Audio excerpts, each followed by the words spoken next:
Assalamualaikum warahmatullahi wabarakatuh. Bismillahirrahmanirrahim. Alhamdulillah wassalatu wassalamu ala Rasulillah Muhammad ibn Abdillah wa ala alihi wa ashabihi wa man tabi'ahu wa nasarahu wa wala. Alhamdulillah sahabat sekalian, kita berjumpa pada sore hari ini di program Cahaya Sore Premium. Live perdananya Ras FM, yaitu bersama dengan Ustazah Halimah Al-Idrus, yang insya Allah pada program hari ini akan membahas berbagai macam hal, berbagai macam permasalahan yang memang bersumber permasalahan ini atau pembahasan ini dari SMS yang sudah dikirimkan oleh para sahabat semuanya, yaitu ke 0817 195 955. Dan Alhamdulillah sudah bersama-sama kita di studio Ustazah Halimah Al-Idrus. Assalamualaikum Ustazah. Masya Allah, rindunya luar biasa ini. Betul ya, kita dipaksa libur. Betul. Betul. Ini biasanya sebulan tawakuf Ramadan aja itu rindu sama Ustazah Halimah luar biasa. Ini tambah lagi 3 bulan, hampir mau 4 bulan. Iya betul. Aduh, kita rindu banget sama Ustazah. Jadi program ini mudah-mudahan bisa mengobati kerinduan, mendengar langsung. Ustazah gimana kabarnya? Alhamdulillah baik, alhamdulillah, dan berharap semoga semuanya juga baik-baik aja ya. Dimanapun saja berada, walaupun kita terhalang pandemi, tapi insya Allah menuntut ilmu tidak akan pernah terhalang oleh apapun. Iya betul. Sehat tapi Ustazah, alhamdulillah ya. Alhamdulillah sehat. Itu yang kita harapkan semuanya, karena kita tunggu jadwal-jadwal Ustazah. Iya, mudah-mudahan nih pandemi segera berakhir. Amin. Sehingga kita bisa kembali melanjutkan proses menuntut ilmu. Amin. Yang selama ini kita jalankan. Betul. Di majelis kita. Baik, Ustazah mau tanya, sebelum kita masuk ke program pertanyaan-pertanyaan, ini 3 bulan, 2 bulan, 3 bulan, ini di rumah gimana nih? Kegiatan dakwahnya seperti apa? Dan apa kegiatan yang dilakukan selama di rumah aja? Iya, alhamdulillah aja sih, karena kan memang terjadinya pandemi bertepatan dengan sesaat menjelang Ramadan, sehingga kita dengan kesibukan Ramadan kita seperti biasanya, dan tentu saja pulang kampung ya, bersama dengan orang-orang yang kita cintai, alhamdulillah, bersama dengan keluarga kita. Saya rasa pandemi semakin mendekatkan kita dengan orang-orang yang memang seharusnya dekat selama ini, dan selalu ada barokah dalam segala sesuatu.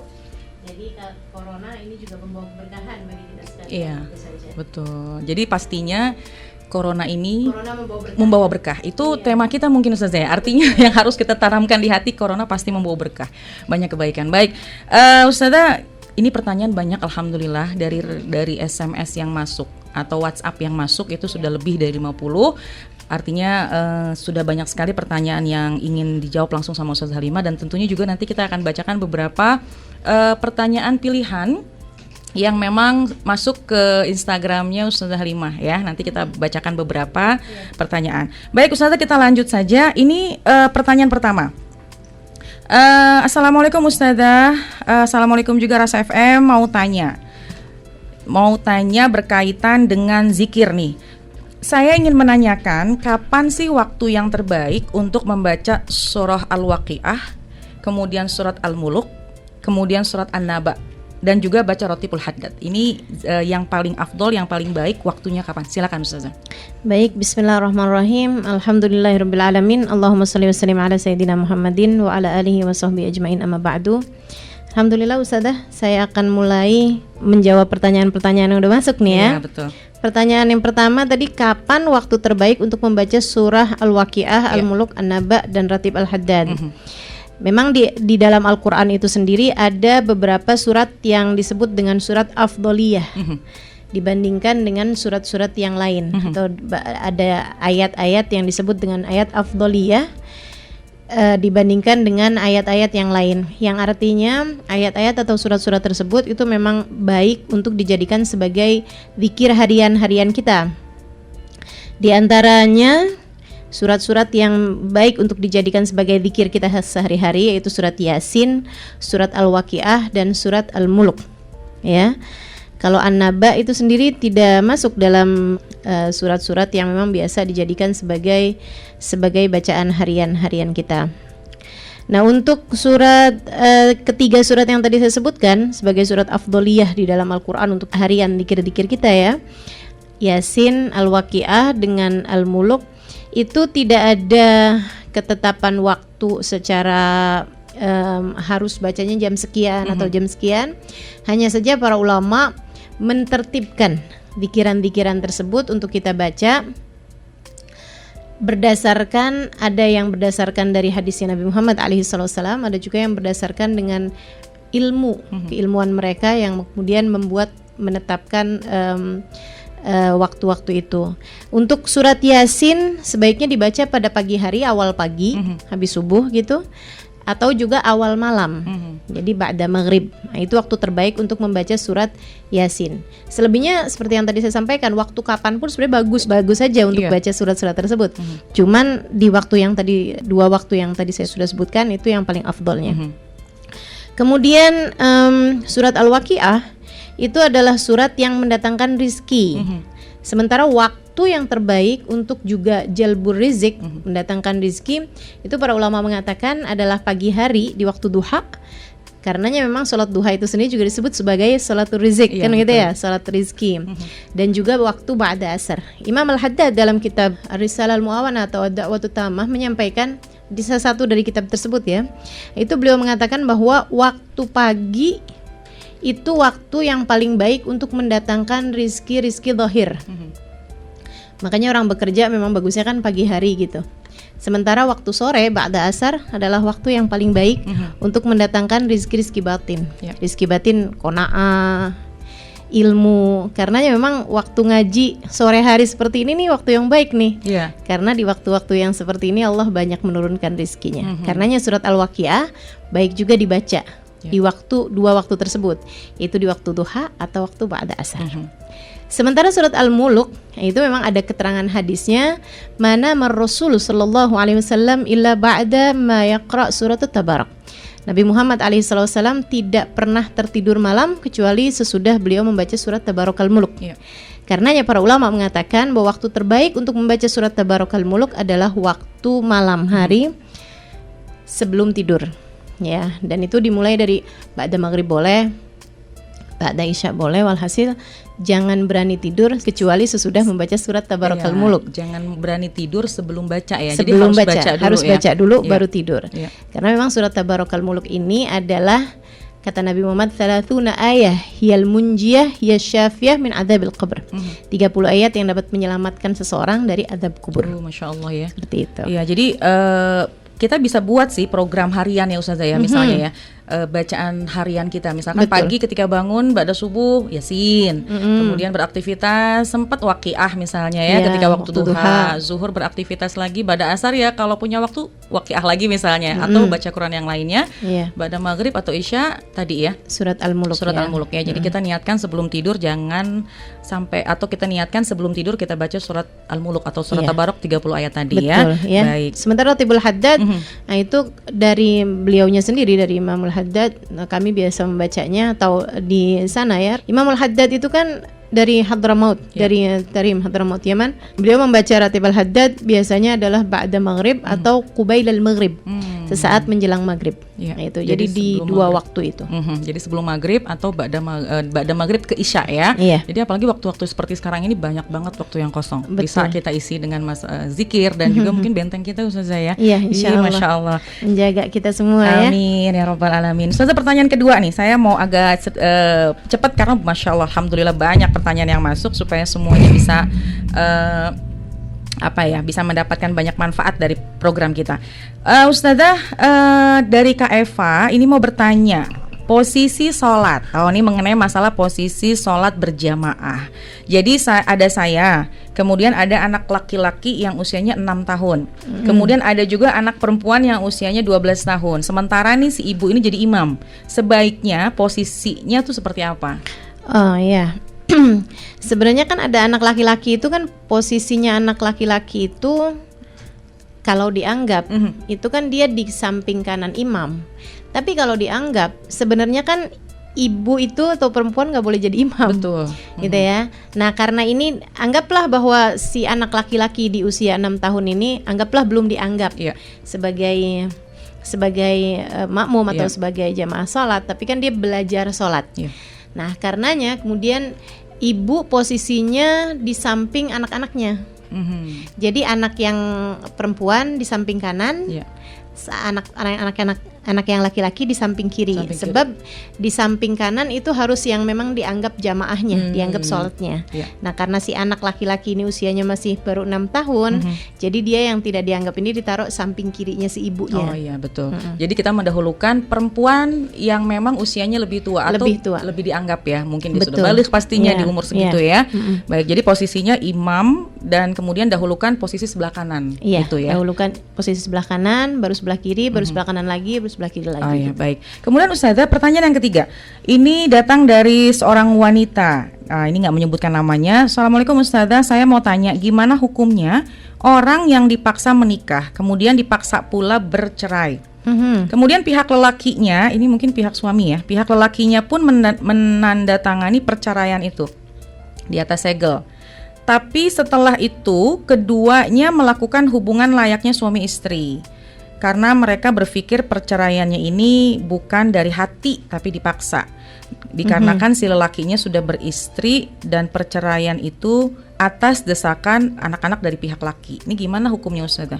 Jadi ada perempuan, ada wanita istri, kemudian artinya perceraiannya dalam keadaan terpaksa gitu ya. Nah itu sah nggak tuh jatuh sebenarnya begini ya Ustazah ya.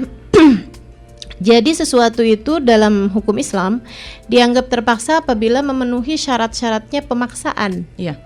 Yang pertama, syaratnya pemaksaan itu yang memaksa harus lebih kuat daripada yang dipaksa. Nah ini kan yang dipaksanya ini katanya anak-anaknya si lelaki itu. Iya, itu yang memaksa ya. Yang memaksa. Yang memaksa si anaknya. Yang memaksa si anak. Nah ini kan artinya dari syarat pemaksaan pertama aja udah nggak sah ya, nggak sah sebagai pemaksaan. Jadi pemaksaan itu harus terjadi, dianggap sebagai sebuah pemaksaan itu apabila yang memaksa itu lebih kuat secara posisi, secara kekuatan gitu ya, dibandingkan dengan yang dipaksa. Nah ini kalau misalnya ada anak dipaksa sama orang tuanya itu masih lebih masuk di akal untuk dia berada dalam keadaan terpaksa. Tapi kalau orang tua dipaksa sama anak, nah ini nggak seharusnya orang tua berada dalam posisi yang terkalahkan. Berarti anak ini posisinya lemah ketika memaksa orang tua untuk melakukan suatu hal mungkin gitu. Jadi nggak sah adanya unsur pemaksaan di situ gitu kan. Si bapak tinggal bilang aja ya saya mau begitu emang kenapa gitu kan. Betul. Sehingga adanya perceraian itu karena pemaksaannya dianggap tidak sah, perceraiannya tetap jatuh, gitu kan? Jadi begini, orang bercerai, misalnya, sama halnya dengan mengatakan kekafiran, ya, menyatakan kekafiran dengan lisan, itu kan baru bisa terjadi, misalnya baru dianggap, oh ini karena pemaksaan, jadi nggak dianggap. Perceraiannya nggak dianggap. Itu apabila yang memaksa posisinya lebih atas daripada yang dipaksa. Misalnya jadi yang dipaksa nggak bisa ngapa-ngapain gitu ya. Dengan rakyatnya, misalnya begitu kan, atau orang tua terhadap anaknya, gitu ya. Nah itu baru bisa dianggap sebagai ada unsur pemaksaan di sana. Itu satu. Kemudian yang kedua, yang dipaksa itu perkara yang memang akan membuat mereka nggak tahan. Maksudnya sesuatu hal yang besar. Misalnya, kalau kamu sampai tidak menceraikan istri kamu akan saya bunuh. Nah itu baru bisa dianggap gitu. Betul. Tapi kalau misalnya kamu nggak menceraikan istri kamu, kami sebagai anak-anak nggak mau lagi memberikan nafkah kepadamu, Pak. Apalagi ini kan mama bapaknya kan, nah itu nggak dianggap gitu, karena kan memang seharusnya si bapak tersebut tidak bergantung sama anak-anaknya, apalagi cuma urusan ini kan, misalnya kalau bapak tidak menceraikan istri bapak, kami sebagai anak-anak tidak akan mau lagi bapak temuin. Ya itu bukan sesuatu hal yang bisa membuat si bapak merasa terpaksa. Itu yang keduanya gitu kan, syarat yang keduanya. Dan yang ketiga, syaratnya itu adalah kemampuan sang pemaksa untuk melaksanakan apa yang dipaksakan. Kalau misalnya ada anak gitu kan bilang, bapak kalau nggak menceraikan istri bapak, anaknya nih bilang, anak dari istri yang lain, Bapak nggak mau menceraikan istri Bapak akan saya bunuh. Nah, tapi kan kita tahu juga si anak nggak mungkin bisa melakukan apa yang dipaksakan Iya, tadi itu. betul. Nah, itu juga tetap kalau dia menceraikan jatuh. Apalagi si bapak ini Iya. kemudian teken ya Iya. di atas materai, Iya. segel bahwa dia menceraikan. Itu artinya tidak ada unsur keterpaksaan di sana Iya. yang bisa dianggap. Iya. Sehingga dia tidak bisa mengatakan bahwa saya menceraikan kamu atas unsur keterpaksaan. Sehingga nggak jatuh tuh cerainya, tetap jatuh cerainya. Iya. Karena tidak memenuhi unsur paksaan tadi ini. Sehingga ketika kemudian mereka berhubungan intim, ya jatuhnya sebagai zina. Iya, Karena betul. sudah bercerai tapi mereka berhubungan intim gitu.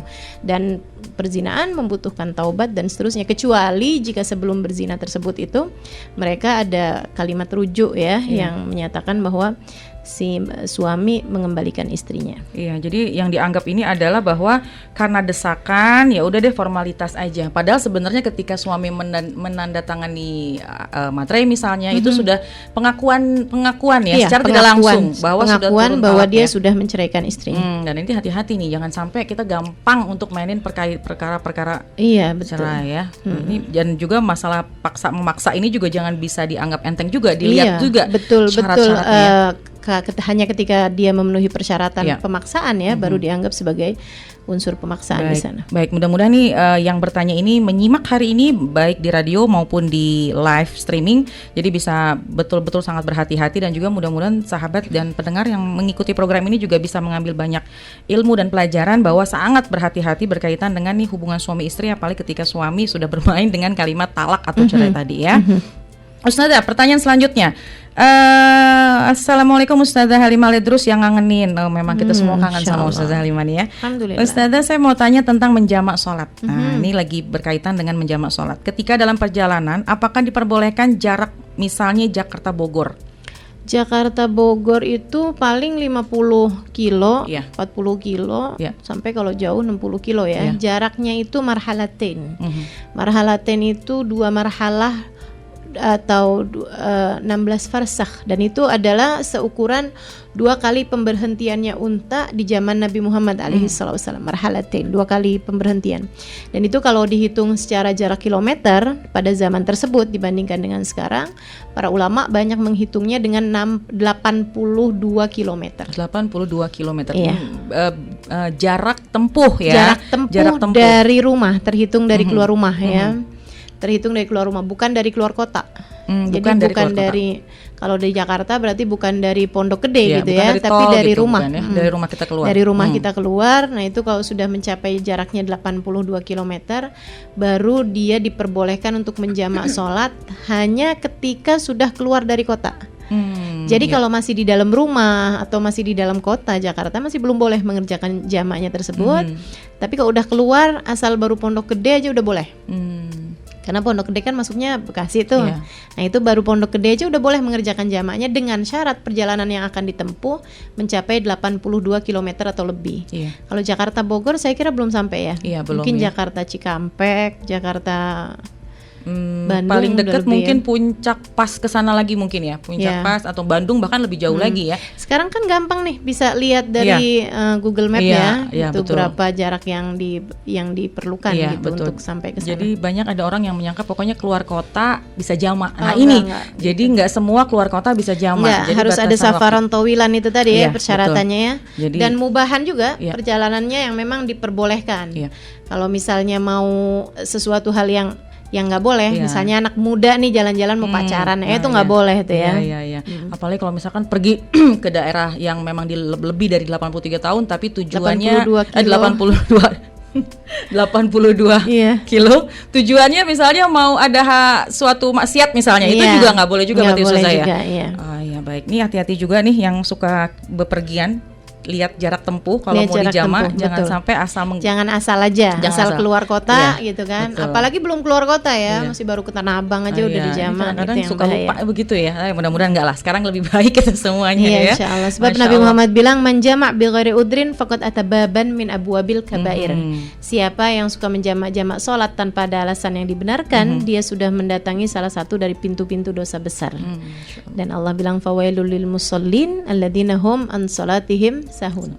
Kata Allah, celaka orang yang sholat mereka sholat, akan tetapi mereka menyia-nyiakan sholatnya. Ya, Sayyidina Ibnu Abbas mengatakan, alladzina yuqaddimuna shalah ila ghairi waqtiha au yuakhirunaha ila ghairi waqtiha. Orang yang suka memajukan sholat min ghairi waqtiha, sebelum datang waktunya, atau mengakhirkan sholat sampai keluar dari waktunya.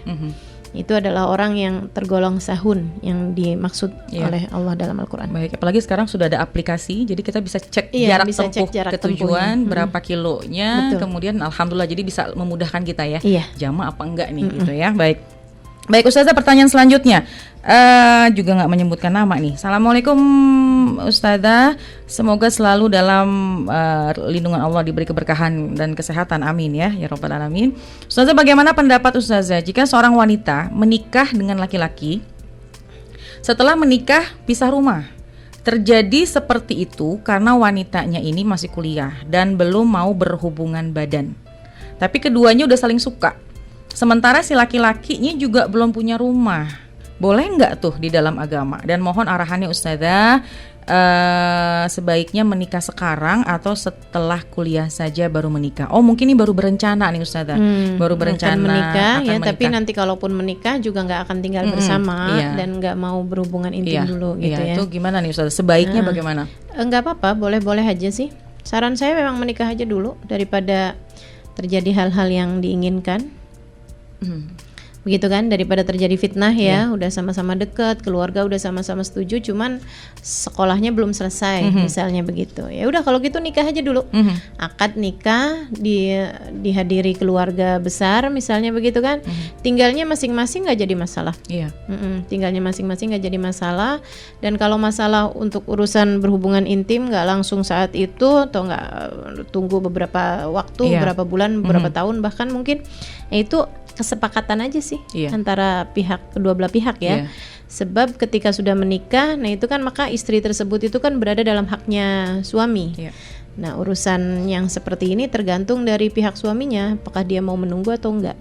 Dan kalaupun misalnya suami udah bilang oke, nggak apa-apa, kita menikah tinggal masing-masing, dan kita nggak berhubungan intim dulu selama 1 tahun sampai kamu lulus kuliah misalnya gitu, atau sampai saya dapat rumah. Tapi ternyata di tengah-tengah tahun ya itu tadi ya, ada terjadi hal yang diinginkan, sampai kemudian sang suami tersebut meminta misalnya kepada istrinya, maka istri tersebut harus melaksanakan kewajibannya sebagai seorang istri. Baik, itu tinggal perjanjian kedua belah pihak kesepakatan dan ya dibuat persetujuan aja lah antara keduanya gitu, yang kayak gimana enaknya. Tentunya kalau dikasih pilihan dan memang keduanya sudah tidak ada halangan untuk menikah, silakan menikah meskipun setelah itu berpisah ya. Nah, selanjutnya tinggal diatur polanya. Ini masing-masing selera berarti ya, masing-masing kesepakatan ya. Silahkan aja. Silahkan diatur. Biasanya setelah menikah ada program yang berbeda. Nah gitu. Kawin dulu aja deh. Ya gitu. udah betul. Jadi kedepannya silahkan bicarakan. Iya, pasti yang dengerin program ini juga banyak jombloawati. Mudah-mudahan mendapatkan jombloan yang soleh juga nih saya. Jadi artinya menikah dulu, nanti biasanya Allah memberikan jalan mudah nih, gimana caranya supaya kuliahnya beres, rezekinya datang nih, mudah-mudahan semuanya Allah limpahkan banyak kemudahan, amin ya rabbal alamin. Baik Ustazah, pertanyaan selanjutnya ini banyak yang tidak menyebutkan nama nih yang lewat WhatsApp di 0817195955. Ustazah, kesayangan yang disayangi oleh Allah dan kekasihnya, Masya Allah. Izin bertanya, bagaimana cara menghilangkan perasaan iri kepada kakak-kakak yang lain karena merasa mereka tidak lebih banyak dosa kepada orang tuanya ketimbang saya nih Ustazah sama suami yang selama ini ngurusin orang tua yang sudah lanjut. Kemudian yang kadang kami ini sampai kurang adab atau akhlak karena harus banyak sekali sabar dalam segala hal. Syukran Ustazah dan semoga Ustazah selalu dalam lindungan Allah. Ya, jadi ini ada adek ngurusin orang tuanya ya, dia sama suaminya. Gitu kan, dikasih sama Allah bisa ngurusin orang tua. Dia iri sama kakak-kakaknya yang nggak ngurusin orang tuanya. Nah ini luar biasa banget ya. Kamu terbalik-balik ngelihatnya ini ya. Bahwa bisa ngurusin orang tua itu adalah sebuah anugerah yang luar biasa besarnya dari Allah SWT, dan itu adalah karunia yang banyak diidam-idamkan oleh anak-anak yang sudah tidak lagi memiliki orang tua. Betul. Ya. Termasuk Ibu saya Sadah nih. Nada ini Iya, kan betul. Udah nggak punya keduanya ya. sudah nggak ada keduanya, dan tentu aja kalau bisa lihat orang, bisa ngurusin orang tua itu Iya, iri yang iya, luar biasa ya betul, Ustazah ya. betul.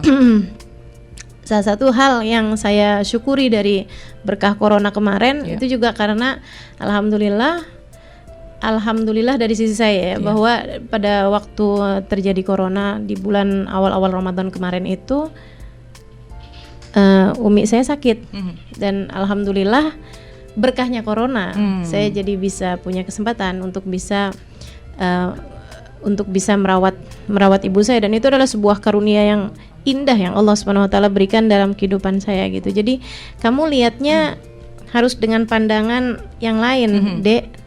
Alhamdulillah dikaruniai Allah Subhanahu wa taala untuk bisa merawat ibu kamu di saat-saat hidupnya, dan tentu saja kalau lihat kamunya sudah menikah dan punya banyak kakak-kakak, artinya ini kan orang tuanya sudah tua ya. Yang Nabi Muhammad mengatakan bahwa man adrak abawai au ahaduhuma fi kibarihima, siapa yang mendapati orang tuanya di masa tuanya atau salah satunya, dan keduanya atau salah satunya tersebut tidak menjadikan dia masuk neraka, maka dia akan terhalang dari rahmatnya Allah. Artinya sangat mudah sekali bagimu untuk mendapatkan karunia dari Allah Subhanahu wa taala, maka syukurilah gitu. Dia bilangnya karena banyak dosa. Ya kamu mestinya bisa ngelihat sebaliknya. Kamu lebih punya banyak pahala dibandingkan dengan kakak-kakak kamu gitu. Betul. Jadi si yang bertanya ini merasa bahwa ketika ngurusin orang tua yang sudah lanjut, banyak sikap atau ucapan atau mungkin perbuatan yang kadang mungkin membuat orang tuanya tersakiti gitu loh dengan sikapnya. Jadi sering berinteraksi dengan orang tua yang ngurusin, diuji kesabaran. Dan merasa bahwa aduh kayaknya enak jadi dia nggak ngurusin, dia nggak harus mengalami atau ngadepin nih yang seperti ini. Padahal ternyata kesabaran itu emas ya. Iya, kesabaran betul. orang tua ya. Menurut saya ya, setiap kali kamu datang misalnya rasa tidak sabar mengurusi orang tua kamu mesti ingat bahwa orang tua kamu dulu begitu sabarnya ngurusin kamu di masa kecil, gitu kan. Orang tua kamu sampai kejar-kejar kamu loh, mau ngasih makan. Gitu kan. Dan di masa-masa sekarang bagaimana cara kamu untuk membalas kebaikan orang tua kamu gitu. Jadi dua hal nih yang kita dapat dari Ustazah Halimah sore hari ini, bahwa beruntung ketika ada seseorang yang bisa banyak waktu dengan orang tua dan melayani, punya kesempatan itu adalah itu karunia besar dari Allah, seperti pintu surga yang dibuka di hadapanmu. Sangat mudah sekali untuk kamu masuki. Gitu ya. Setiap kali kamu merasa nggak sabar ngadepin orang tua dan lain sebagainya gitu, ya kamu inget-inget aja bagaimana orang tua kamu memperlakukan kamu dengan penuh cinta, penuh kasih sayang di masa-masa kecil kamu. Itu satu. Kemudian yang kedua, diinget-inget betapa sangat besarnya ganjaran yang Allah Subhanahu wa taala siapkan bagimu gitu. Kamu disuruh ibadah besar-besar, kan susah juga mau suruh tahajud tiap malam, belum tentu bangun juga tiap malam, belum tentu bangun. Suruh puasa lapar. Betul. Ya. Nah, itu ada orang tua sebagai saranamu untuk mendapatkan rahmat dari Allah Subhanahu wa taala, mendapatkan karunia dari Allah Subhanahu wa taala. Manfaatkan peluang tersebut, ini peluang emas yang Allah Subhanahu wa taala berikan dalam kehidupan kamu. Karena berapa banyak orang di luar sana yang orang tuanya udah nggak ada. Udah bingung lagi nih mau bagaimana cara bentuk baktinya. Ini udah udah ada kesempatan, ada udah kesempatannya di depan, dipakai. Liyabluwakum ayyukum ahsanu amala, tinggal kamu kerjakan dengan yang sebaik-baiknya. Kalau kamu lagi dalam keadaan benar-benar sulit untuk bisa mengendalikan hati dengan kesabaran, minta sama Allah.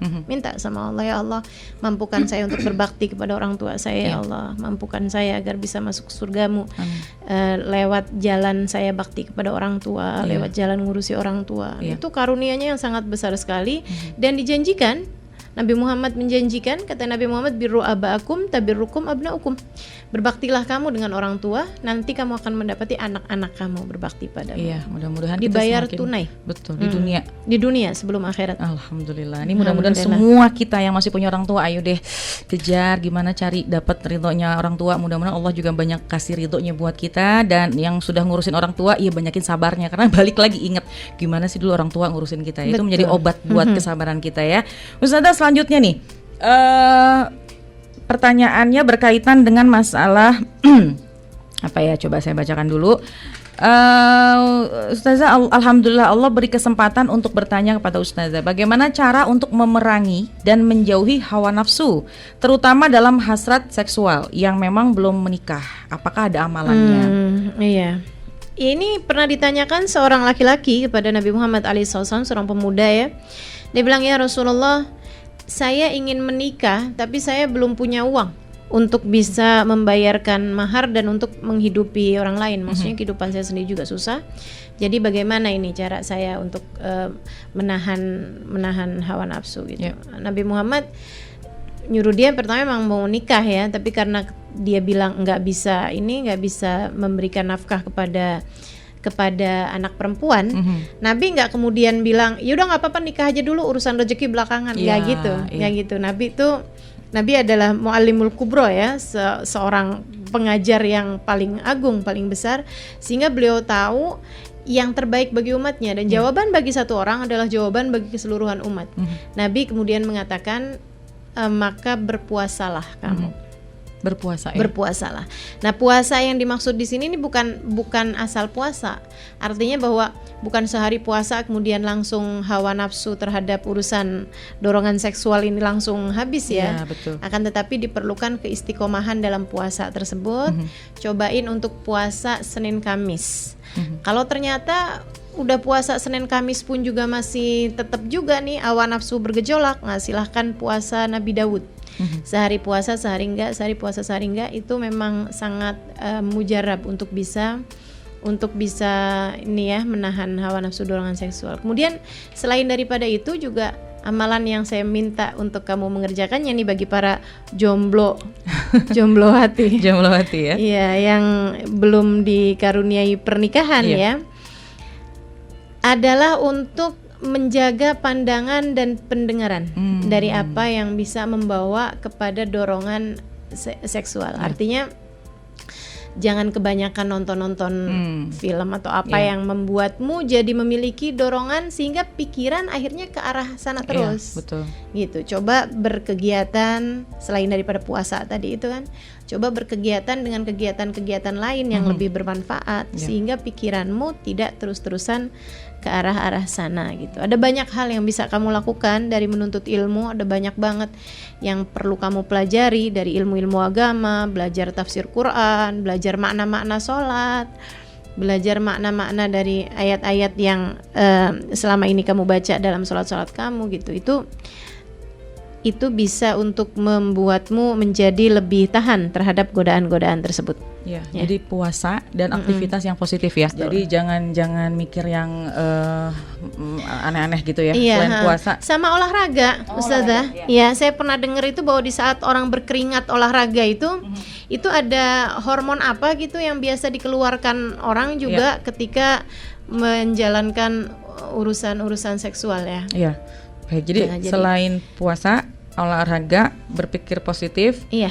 Mungkin untuk jomblowati datang kajian. Jaga mata, jaga telinga juga. Jaga telinga sama datang kajian kali Ustazah ya. Iya, datang kajian. Masya Ini Allah. kan lagi pandemi nih ya. Iya, betul ya. Kajiannya kita tunggu sampai keadaan menjadi lebih kondusif insyaallah. Amin. Baik Ustazah, saya mau membacakan dua pertanyaan dari Instagram Ustazah. Yang ini banyak like-nya dan juga kalau banyak like biasanya banyak dibutuhkan oleh pendengar ya. Ini dari pertanyaannya dari Zirwah Khairia. Mau bertanya Ustazah, bagaimana agar hati bersih dari sifat iri, dengki dan penyakit hati lainnya? Iya, ini memang perkara yang perjuangannya seumur hidup ya, menjaga hati ini. Perkara yang kata Allah Subhanahu wa taala mendatangkan aflah. Qad aflaha man zakkaha wa qad khaba man dasaha. Nah, jaga hati ini sesuatu hal yang harus dipelajari seumur hidup begitu kan ya. Tapi yang pasti mendekatlah kepada Allah Subhanahu wa taala dan belajarlah untuk bisa melihat apapun sebagai penggeraknya itu Allah gitu, sumbernya dari Allah. Ini kan penyakit-penyakit hati seperti iri, dengki itu kan karena melihat orang lain mendapatkan kenikmatan, kesenangan yang kita pikir lebih daripada kita. Selagi kamu melihatnya sebagai dia punya ini, dia punya itu, dia cantik, dia kaya, dia disayang suami, dia hidupnya lebih beruntung dan lain sebagainya, maka selagi kamu masih melihatnya dia dengan D kecil ya, makhluk gitu maksudnya, dia punya ini punya itu, ya akan terus datang perasaan-perasaan seperti itu. Tapi kalau ngelihatnya sebagai dia dengan huruf besar, Allah Subhanahu wa taala sang pemberi, maka kita akan bisa tahu bahwa manusia semuanya nggak ada yang memiliki apapun kecuali ketika dia diberi. Nah, kalau kamu urusannya terhadap urusan diberi, maka minta aja sama yang beri. Betul. Agar kamu juga dikasih apa yang diberi oleh Allah kepada orang tersebut, kan begitu.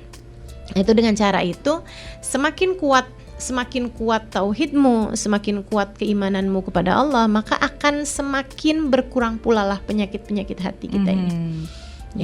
Jadi ini memang pastinya banyak pendengar yang biasanya suka bersentuhan nih dengan masalah ada irinya, ada dengkinya, kemudian ada mungkin masih memiliki dendam misalnya, atau ngelihat yang lain kok dia punya ini sementara saya enggak gitu ya. Mungkin karena itu ya berarti Ustazah ya. Melihatnya jangan D kecil tapi D besar. Kalau memang melihatnya kepada Allah Subhanahu wa taala. Melihatnya kepada Allah, Allah yang ngasih, Allah yang beri, Allah yang bagi, Allah yang begitu kan ya. Dan bahwa yang Allah kasih itu semuanya yang terbaik kok bagi kehidupan seseorang gitu kan. Dia nggak cantik tapi kok disayang suami, ya mungkin ada sesuatu hal yang kamu nggak tahu gitu kan. Betul. Yang membuat Allah Subhanahu wa taala memberi itu kepada orang tersebut gitu. Atau bahkan ketika kita berkaca dengan diri kita juga gitu ya. Kadang kita kalau ngeliat orang punya ini ketutup apa yang kita punya. Betul. Jadi mungkin salah satunya tadi yang bersyukur ya terhadap apa yang Allah Subhanahu wa taala berikan kepada kita gitu kan. Jadi kalau udah sibuk dengan positif diri kita udah nggak ada lagi mikirin untuk orang lain ya. Iya, betul. Baik, Masya Allah. Ini kadang cuma gimana Ustazah doanya atau amalan apa yang kira-kira bisa menjadi obat ya hilang irinya, hilang dengkinya, apa nih yang harus kita baca? Kalau yang selama ini saya bisa rasakan mungkin salah satunya adalah sholawat ya. Sholawat. Sebab kalau kita itu banyak baca sholawatnya, nah itu nanti hati kita menjadi lebih bercahaya. Kata Nabi Muhammad SAW, aktsiru minas sholati alayya fa inna sholatakum alayya nurul lakum. Perbanyaklah kalian membaca sholawat kepadaku karena sholawat kalian itu menjadi cahaya bagimu. Nah itu cahaya itu yang kita harapkan menerangi hati-hati kita gitu. Betul. Itu mungkin salah satu dari amalan yang bisa kita coba untuk bisa membaguskan hati kita juga adalah dengan kita mendekat kepada Nabi Muhammad SAW, salah satunya dengan cahaya. Masya Allah, ini dengan sholawat. Betul, ini sempurna banget ya Ustazah menyampaikan bahwa pokoknya positif, melihatnya kepada Allah, jadi lebih lega hatinya dan obatnya diantaranya sholawat tadi ya. Ini sempurna banget nih, mudah-mudahan hidup kita jadi jauh dari penyakit-penyakit hati ya.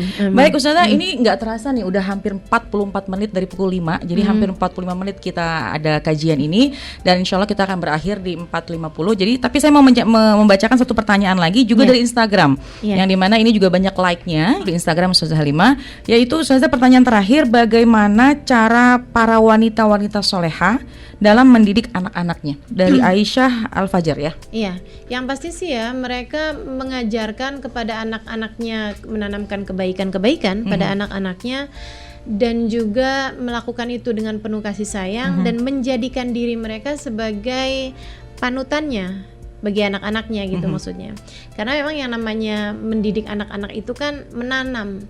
Nanam itu kan enggak sekali tanam langsung jadi gitu kan. Nunggu bertahun-tahun baru bisa tumbuh sesuai dengan yang diharapkan. Nah, para perempuan-perempuan solehah yang saya banyak berjumpa dengan mereka baik di negeri ini ataupun di negeri-negeri yang lain ataupun di kota Tarim Hadramaut Yaman, mereka banyak sekali perempuan-perempuan soleh di sana. Saya rasakan mengajarkan kebaikan-kebaikan pada diri anak-anak. Salah satunya Ubaba Zahra ya, ibunda dari Habib Umar bin Hafid. Itu beliau mengatakan kalau kamu pengen anak-anakmu solehah, maka kerjakan itu dalam dirimu dulu sebelum kamu bisa mengajarkan itu kepada anak-anakmu. Artinya kalau kamu kepengen anak-anakmu menjadi anak-anak yang sholatnya terjaga, belajarlah untuk kamu bisa jagain sholat dulu gitu. Nanti perasaan itu akan ada muncul dalam diri anak-anak kita. Kalau kitanya suka baca Quran, suka hobi, seneng gitu, akan dilihat anak-anak dan itu akan melahirkan anak-anak yang insya Allah menjadi ahli-ahli Quran juga gitu kan. Tapi kalau kerjanya ibunya sukanya depan TV, nonton sinetron, atau yang sekarang banyak nonton drama Korea. Drama Korea ya, gitu. mumpung di rumah aja gitu biasa gitu ya. Bahkan sebaliknya orang ada beberapa mungkin di sana banyak mengintervensi atau banyak meminta kepada anak mau minta ini gitu ya. Tapi ternyata dirinya si ibu ini mungkin di luar sana yang akhirnya tidak imbang antara keinginan yang ingin disampaikan kepada anak, dianya belum bisa gitu ya. Iya betul. Ya jangan suka ini ya, jangan maksudnya tanamkan dulu itu dalam diri, kemudian kerjakan itu dulu dalam diri sendiri, nanti baru kemudian ngajakin anak-anak untuk melakukan hal yang sama gitu. Dan jangan pernah menyampaikan kepada anak-anak tentang aib-aib kita di masa lalu. Biasanya kalau ibu kayak begitu kan, ibu lagi zaman kamu begini gitu kan, hal-hal yang juga bersifat maksiat gitu ya, sehingga anak-anak akan balikin, mama ngelarang saya buat pacaran, padahal mama sendiri juga pacaran zaman dulu. Itu kan mama belum ngerti gitu. Itu karena ibu ini suka banyak cerita sama anak-anaknya hal-hal yang tidak baik gitu. Jangan pernah menceritakan keburukan-keburukanmu pada anak-anak. Sebagaimana juga anak-anak itu juga nggak usah kamu ceritain banyak-banyak kebaikanmu, contohin aja. Betul. Contohin. Jadi kalau kita ceritain yang lama, takutnya kerekam sama si anak, jadi senjata untuk si anak untuk copy paste misalnya hal semacam itu ya. Jadi kesimpulannya tadi pertanyaan dari Aisyah, dan juga mungkin kita semuanya nih ibu-ibu yang mendengar kajian ini berharap semua kita punya anak yang soleh dan soleha. Caranya didik dengan sabar ya dari awal. Jadi jadilah cahaya bagi anak-anaknya. Jadilah cahaya bagi anak-anaknya. Kalau kita sudah mencontoh dan kita sudah membentuk diri kita sesuai dengan yang Allah mau, yang seperti Ustaz Halimah sering sampaikan, mudah-mudahan anak kita pun juga akan terbentuk seperti yang kita mau dan yang Allah mau. Ini Masya Allah ya. Baik Ustazah, nggak terasa ini udah hampir 48 menit nih. Saya cuma dikasih waktu sampai dengan di menit yang ke-50. Rasanya masih pengen banget bersilaturahim, kemudian banyak membahas tentang masalah ini, tapi insya Allah kita akan hadir lagi Ustazah di setiap hari Rabu ya. Artinya selama pandemi ini untuk mengobati rindu para pendengar. Seminggu sekali kita ya. Seminggu sekali. Jadi insya Allah kita jumpa lagi di Rabu yang akan datang tanggal 8 dari bulan Juli, insya Allah pada pukul 5 sampai dengan menjelang maghrib. Dan sahabat pendengar semuanya bisa kirim pertanyaan yaitu di 0817195955. Insya Allah jawaban nanti akan dijawab langsung oleh Ustazah Halimah Al-Idrus di Rabu yang akan datang.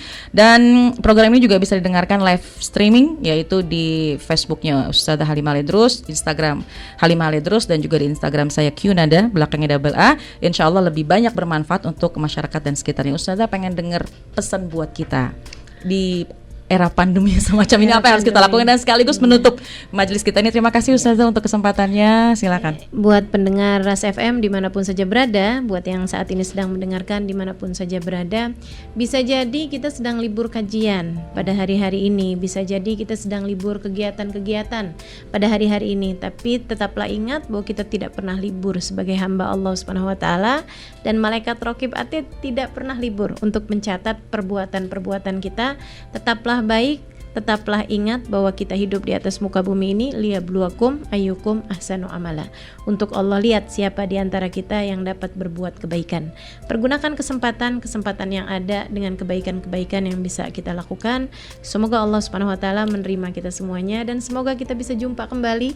Amin. Tidak lewat udara, tapi lewat darat, insya Allah, dalam keadaan yang lebih baik sesudah pandemi ini berakhir. Dan kita juga doakan semoga wabah yang sekarang sedang melanda negeri kita dan bahkan dunia semoga segera berakhir insya Allah, berganti dengan segala keberkahan dan kebaikan. Baik, amin ya rabbal alamin. Terima kasih untuk Ustazah waktunya dan sama-sama, juga jawaban-jawabannya. Sama-sama.